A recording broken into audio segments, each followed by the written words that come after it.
হাজার মাসের চেয়েও উত্তম রজনী, পবিত্র লাইলাতুল কদর। মহিমান্বিত এই রাতেই মানবজাতির মুক্তির দিশারি পবিত্র কুরআন নাজিল করেছিলেন মহান আল্লাহ তাআলা।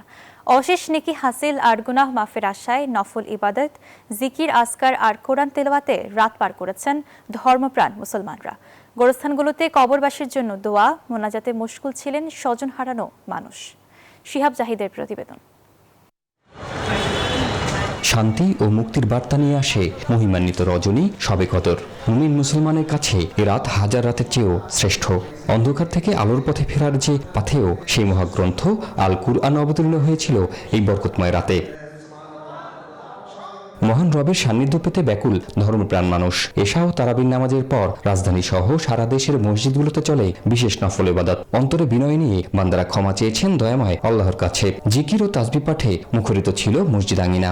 নামাজ আদায় করছি নিজের জন্য, পরিবারের জন্য এবং আত্মীয় স্বজন, বন্ধু বান্ধব, পাড়া প্রতিবেশী সহ দেশবাসী এবং বিশ্ব উম্মার জন্য দোয়া করছি। আমার জীবনে যা গুনাহ করছি তা ক্ষমা চেয়েছি, আর আমার সামনের জীবনে গুনাহ না করি। গুনাহ মাফ চেয়েছি, গুনাহ মাফ করে দেয় মা বাবার জন্য।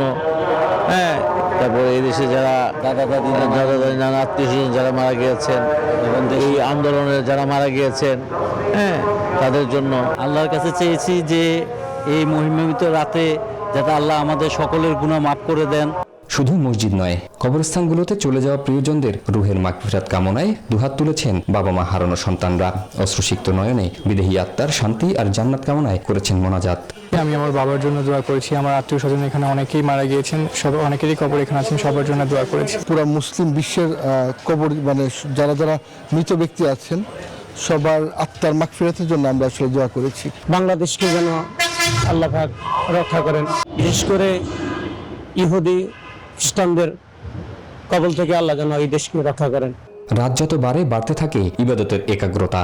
ফজরের নামাজের আগ পর্যন্ত চলে এই নিরবচ্ছিন্ন প্রার্থনা।